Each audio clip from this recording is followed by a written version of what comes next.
Bismillahirrahmanirrahim. Assalamualaikum warahmatullahi wabarakatuh.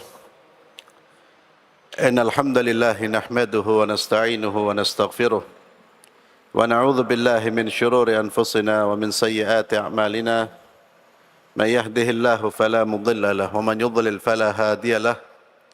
Wa asyhadu an la ilaha illallah wahdahu la syarika lahu wa asyhadu anna Muhammadan 'abduhu wa rasuluhu la nabiyya ba'dahu. Wa ba'd. Ikhwani wa akhwati fillah, azzalallah wa iyyakum. Kita masih membahas tentang Al-Asma'ul Husna, kelanjutan dari pembahasan nama-nama Allah yang maha agung, yang maha indah. Di antara nama Allah yang patut kita ketahui, yang harus kita ketahui adalah Al-Mannan. Al-Mannan. Al-Mannan artinya Allah Subhanahu wa ta'ala yang maha memberi anugerah. Allah Subhanahu wa ta'ala yang banyak pemberiannya, yang memberi nikmat dan tidak merasa bangga dengan pemberiannya, yang memberi sebelum diminta. Itu semua masuk dalam cakupan makna Al-Mannan. Bahkan memberi anugerah kepada orang-orang yang tidak mensyukuri nikmatnya. Allah masih memberi nikmat kepada kita di saat kita menentang perintahnya, tidak mensyukuri nikmatnya, bahkan mengkufuri nikmatnya.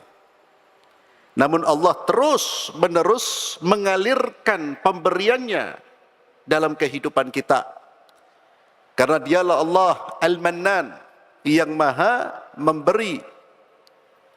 Nama ini disebutkan di dalam hadis yang sahih, diriwayatkan dari Anas bin Malik radhiyallahu anhu, bahwa suatu ketika ia duduk bersama dengan Rasulullah sallallahu alaihi wasallam, dan di situ ada seseorang yang berdoa dengan membaca, Allahumma inni as'aluka bi anna lakal hamdu la ilaha illa anta wahdaka la syarika lak, Al-Mannan badi'us samawati wal ard, ya dzal jalali wal ikram, ya hayyu ya qayyum. Ketika Nabi SAW mendengar orang ini dalam berdoa mengucapkan puji-pujian seperti ini, memanggil Allah dengan nama-nama Allah, maka kata Nabi SAW, sungguh dia telah berdoa kepada Allah dengan namanya yang paling agung, yang apabila dia diseru dengannya, niscaya Allah akan mengabulkan. Yang apabila Allah diseru dengannya, niscaya Allah akan mengabulkan. Dan apabila Allah diminta dengan nama-nama tersebut, niscaya dia akan memberi. Hadis diriwayatkan oleh Imam Abi Dawud. Di dalam hadis ini, laki-laki ini menyebut salah satu di antara nama-nama Allah, Al-Mannan. Dan ini ikhwani fillah, salah satu bacaan yang patut kita baca ketika kita berdoa kepada Allah, karena mencakup nama-nama Allah, dan di dalamnya juga ada Ismullahil A'zam, nama Allah yang paling agung. Dan siapa yang berdoa kepada Allah dengan doa seperti ini, maka dia akan dikabulkan Allah Subhanahu wa ta'ala. Apa artinya Allahumma inni as'aluka? Ya Allah, sesungguhnya saya memohon kepadamu, meminta kepadamu, bi anna lakal hamdu la ilaha illa ant, dengan menyatakan bahawa sesungguhnya milik engkaulah segala puji-pujian. La ilaha illa anta wahdaka la syarika lak. Tiada Tuhan yang berhak disembah kecuali engkau ya Allah. Tidak ada sekutu bagimu ya Allah. Al-Mannan, engkaulah yang maha memberi. Badi'us samawati wal ard, engkaulah yang menciptakan langit dan bumi. Ya dzal jalali wal ikram, ya hayyu ya qayyum. Wahai yang memiliki keagungan dan kemurahan, dan wahai yang maha hidup kekal dan yang maha berdiri sendiri.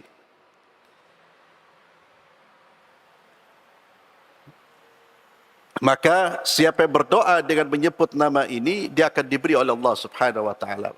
Dan Al-Mannan, ikhwani fillah azzallahu wa iyyakum, sebutkan nama ini ketika kita menginginkan pemberian dari Allah. Ketika kita ingin dianugerahi harta yang barakah, ketika kita ingin dianugerahi anak yang saleh, ketika keluarga kita ingin mendapatkan keberkahan, keberlimpahan, karunia dari Allah, maka panggillah Allah ya Mannan. Selain kita memanggil Allah ya Razak, ya Raziq. Karena berdoa dengan menyebut nama-nama Allah, salah satu sarana kita mendapatkan apa yang kita minta di dalam doa kita. Dan itulah tawassul, menggunakan perantara yang disyariatkan di dalam Islam. Berdoa dengan perantara menyebut nama-nama Allah Subhanahu wa taala, nama-nama Allah yang disebut tentunya yang terkait dengan doa-doa kita, dengan permintaan kita. Ini terkait dengan nama Al-Mannan. Orang yang meyakini bahawa Allah yang memberi segala-galanya, yang mencurahkan karunia, maka tentunya pengenalan ini semakin membuat dia cinta kepada Allah Subhanahu wa taala. Dan mengenal nama Allah ini semakin membuat dia mendekatkan diri kepada Allah dengan apa? Dengan sedekah, dengan memberi kepada orang lain, karena dia berharap pemberian dari Allah, balasan dari Allah Subhanahu wa taala. Karena Allah yang maha agung pemberiannya, maha luas pemberiannya. Allah mensyukuri perbuatan baik dengan memberi lebih baik dari apa yang dikeluarkan oleh seorang hamba. Al-Mannan. Kemudian ma'asyiral muslimin, nama Allah Subhanahu wa taala yang lain yang patut kita kenali, Al-Wakil. Di sini disebutkan ada nama-nama Allah, Al-Qadir, kemudian Al-Khallaq. Namun sudah kita bahas Al-Qadir ketika kita membahas nama Allah Al-Qadir. Al-Khallaq jamak dari Khaliq. Ini sudah kita singgung dan kita bahas. Al-Malik. Kemudian yang belum kita bahas Al-Wakil. Nama Allah Al-Wakil. Apa artinya? Al-Wakil artinya yang memelihara, yang mencukupi, yang menjamin. Itu masuk dalam makna Al-Wakil. Yang memelihara, yang mencukupi, yang menjamin kehidupan manusia, menjamin seluruh kehidupan makhluknya. Dialah Allah satu-satunya penjamin, satu-satunya yang mencukupi, satu-satunya yang memelihara. Nama Allah Subhanahu wa taala ini diantaranya disebutkan oleh Allah di dalam surat Al-Imran ayat 173. Allah Subhanahu wa taala berfirman, a'udzu billahi minasyaitonir rajim. Alladzina qala lahumun nasu innan nasa qad jama'u lakum fakhshawhum fazadahum imana wa qalu hasbunallahu wa ni'mal wakil. Yaitu orang-orang yang menaati Allah dan Rasulnya, yang kepada mereka ada orang-orang yang mengatakan sesungguhnya manusia, yakni manusia di sini kaum Quraisy, kaum kafir Quraisy, telah mengumpulkan pasukan untuk menyerang kalian. Ayat ini terkait dengan perang Uhud. Setelah perang Uhud, Nabi tidak pulang, tapi ingin mengejar orang-orang kafir, Nabi dan para sahabatnya. Lalu tentara-tentara syaitan menakut-nakuti orang-orang beriman. Mereka mengatakan, "Hei, hati-hati orang-orang kafir Quraisy. Mereka sedang mengumpulkan pasukan untuk menyerang kalian. Fakhshawhum, takutlah kepada mereka." Ketika umat Islam, Rasulullah dan para sahabatnya digertak dengan gertakan seperti itu, fazadahum imana, iman mereka semakin bertambah kepada Allah, yakin dengan kemenangan, bukan malah takut. Dan mereka pun mengatakan, hasbunallah wa ni'mal wakil. Cukuplah Allah menjadi penolong kami, dan Allah adalah sebaik-baik pelindung. Ucapan yang mereka ucapkan tidak hanya terucap dari lisan mereka, tapi ucapan tersebut adalah keyakinan yang mereka yakini di dalam hati mereka, sehingga mereka berani melawan musuh-musuh Allah subhanahu wa ta'ala. Hasbunallahu wa ni'mal wakil. Dialah Allah, cukuplah Allah sebagai penolong kami, dan dialah Allah yang pelindung yang terbaik, sebaik-baik pelindung. Justru ketika umat Islam dengan keyakinan seperti itu, dengan keyakinan bahwa Allah bersama mereka, Allah akan menolong mereka, justru orang-orang kafir mereka kemudian pulang, tidak berani menghadapi orang-orang beriman. Padahal para sahabat ketika itu berangkat melawan orang-orang kafir tersebut dalam kondisi sebagian dari mereka luka-luka. Karena sebelumnya perang Uhud, kaum muslimin mengalami kekalahan. Dalam pengertian pasukan kaum muslimin dipukul mundur oleh orang-orang musyrik karena para pemanah yang tidak mentaati instruksi dari Rasulullah SAW. Yang kemudian ditegur oleh Allah, kemudian mereka sadar kesalahannya dan mereka bertaubat kepada Allah. Satu instruksi, satu perintah Nabi dilanggar, datang kekalahan. Saat ini umat Islam berapa melanggar aturan Allah? Satu kekalahan itu, satu instruksi dilanggar, Allah berikan kekalahan. Pertanyaannya sekarang, berapa pelanggaran-pelanggaran terhadap syariat yang dilakukan oleh saudara-saudara kita, bahkan kita lakukan sendiri. Kemenangan itu, ma'asyiral muslimin, bukan dengan banyaknya jumlah. Kemenangan itu bukan dengan slogan-slogan, bukan dengan teriakan-teriakan, bukan karena ada satu orang lalu kita akan menang. Enggak. Tidak ada dalam Islam juru penyelamat. Kemenangan itu dari kita, masyarakat umat Islam.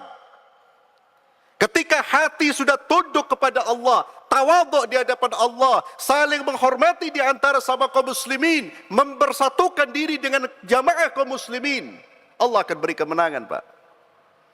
Ya.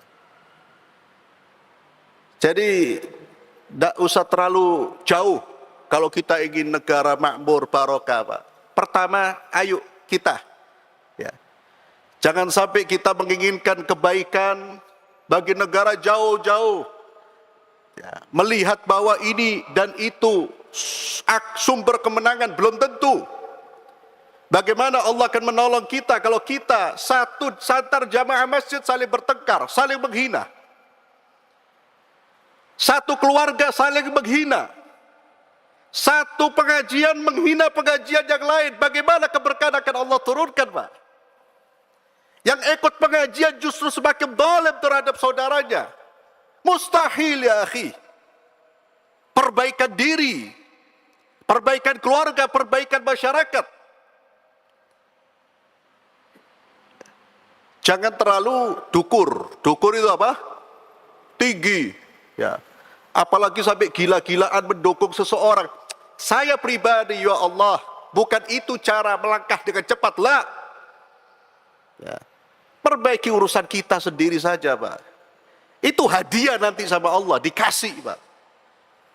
Lah kita aja baru keluar dari masjid kadang-kadang saling hasad, saling membenci. Ya. Umat Islam coba lihat kondisinya.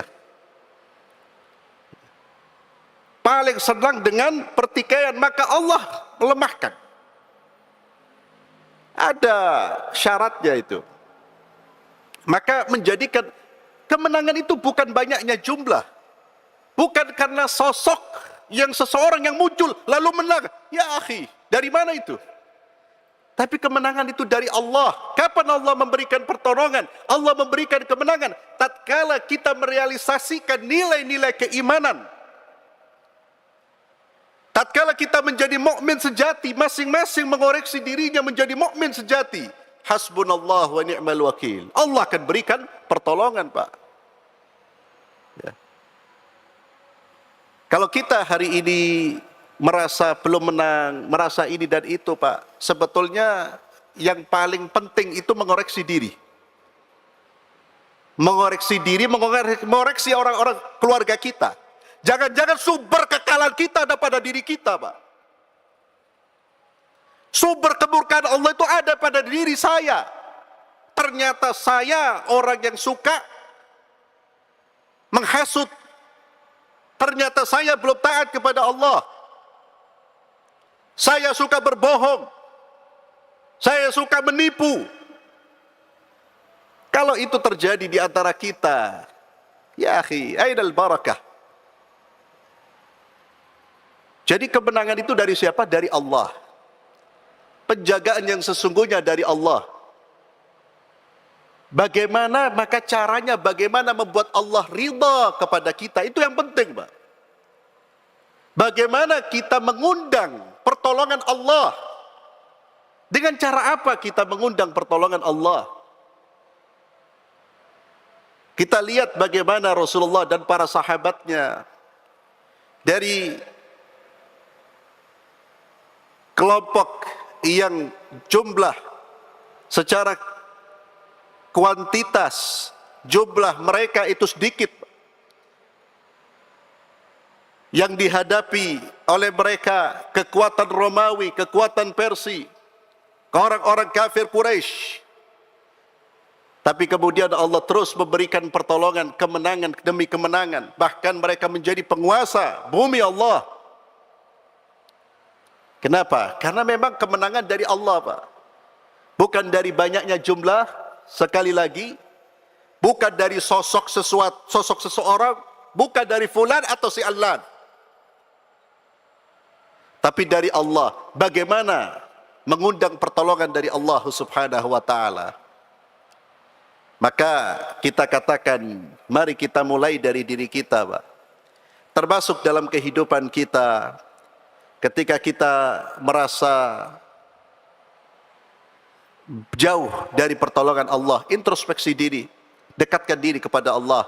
Karena janji Allah, wa may yattaqillaha yaj'al lahu makhraja wa yarzuqhu min haitsu la yahtasib wa may yatawakkal 'ala Allah fa huwa hasbuh.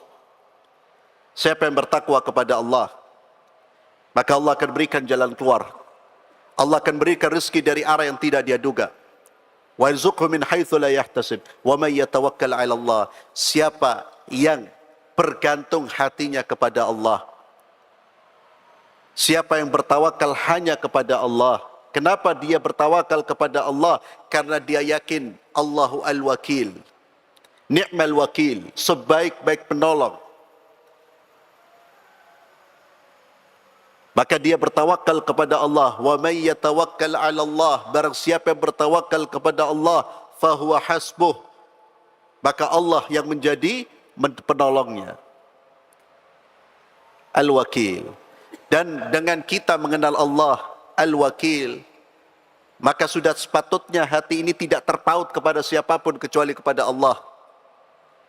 Dalam mengarungi kehidupan, letakkan hati kita, jadikan hati kita berada di dalam keyakinan di dalam keyakinan bahwa Allah lah yang bisa mengatur segala urusan kita. Hanya Allah. Manusia itu hanya alat yang digerakkan oleh Allah Subhanahu wa taala. Jangan melihat manusia seolah-olah dialah seperti Tuhan yang punya segala-galanya, Pak. Manusia ini, kita ini hanya alat yang digerakkan oleh Allah. Kalau Allah menginginkan kebaikan kepada kita, maka tidak ada seorang manusia pun yang mampu menghilangkan kebaikan tersebut. Ketika Allah menurunkan pertolongan kepada kita, tidak ada seorang pun yang bisa mencelakakan kita. Dialah Allah, ni'mal wakil. Dan kalimah wirid hasbunallah wa ni'mal wakil, ini perlu sering-sering kita ucap. Namun ketika mengucapkan, Mbak, sadari, renungi, dan tanamkan makna dan kandungannya dalam hati kita, lalu praktekkan dalam kehidupan kita. Dalam segala hal, dalam mendidik anak-anak kita, terus hati bergantung kepada Allah sambil berikhtiar. Bergantungnya minta kepada Allah.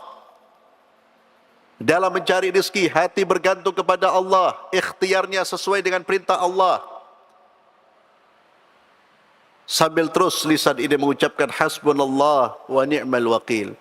Ada satu zikir yang juga dianjurkan yang terkait dengan nama Allah Al-Wakil ini. Zikir yang dibaca di waktu pagi dan sore. Nabi SAW pernah bersabda kepada Fatimah, apa yang menghalangimu untuk mendengar wasiatku kepadamu? Apabila kamu masuk waktu pagi dan apabila kamu masuk waktu sore, bacalah. Ya Hayyu Ya Qayyum, wahai Allah Subhanahu wa ta'ala yang maha hidup, yang terus menerus mengurus makhluknya.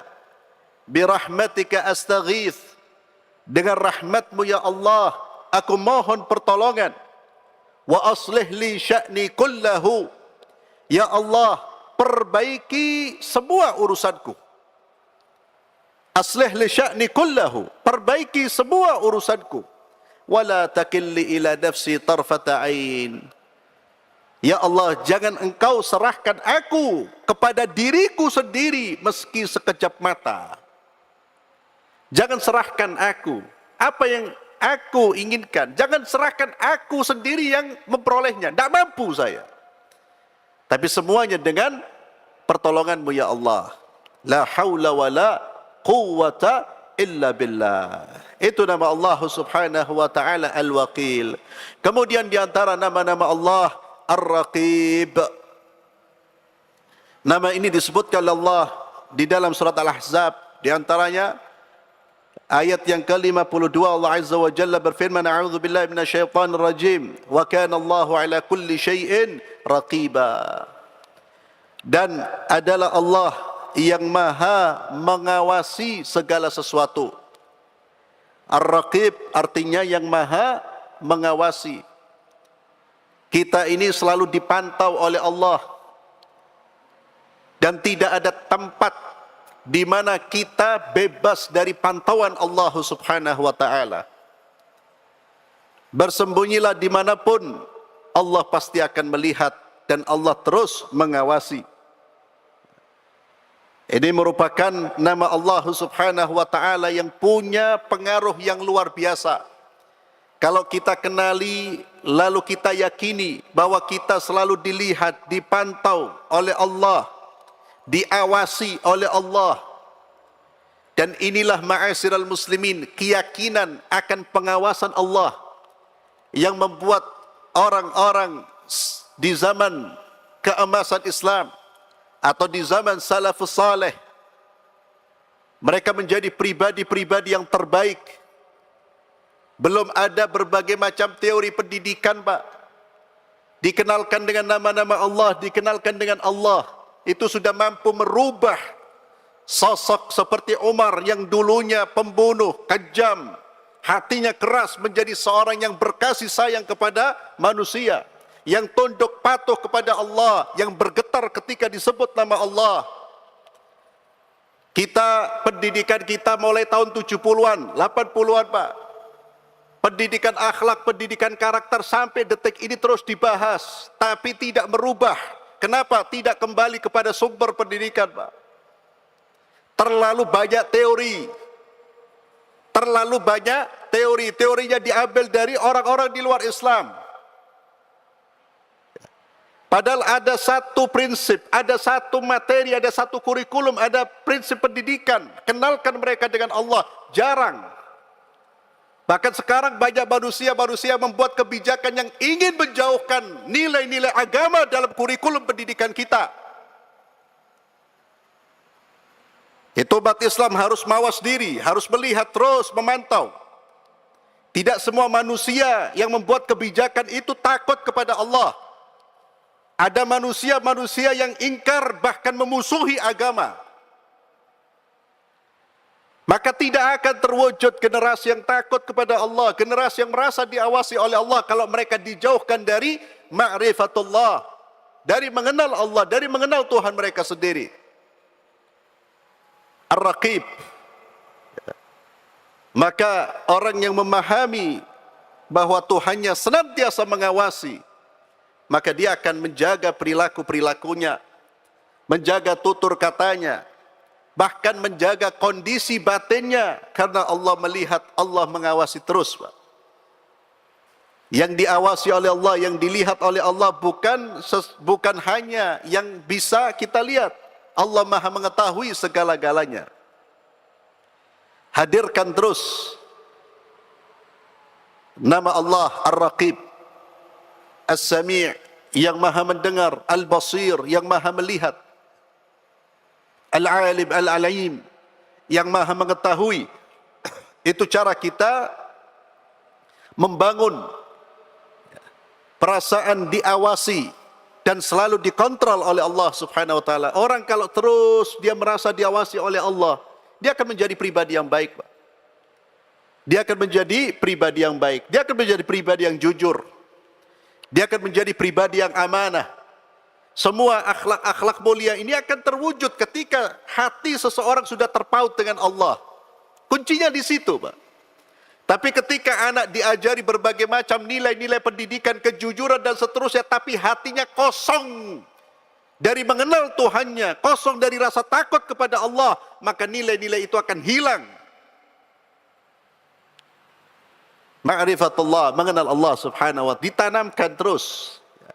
Salah satu cara kita menanamkan adalah terus mengaitkan segala sesuatu dengan Allah. Dan terus mengingatkan putra-putri kita bahwa Allah nak sedang melihatmu. Allah sedang mendengar nak. Itu terus, Pak, diulang-ulang. Sehingga apa? Dia terus terkait dengan siapa? Terkait dengan Allah.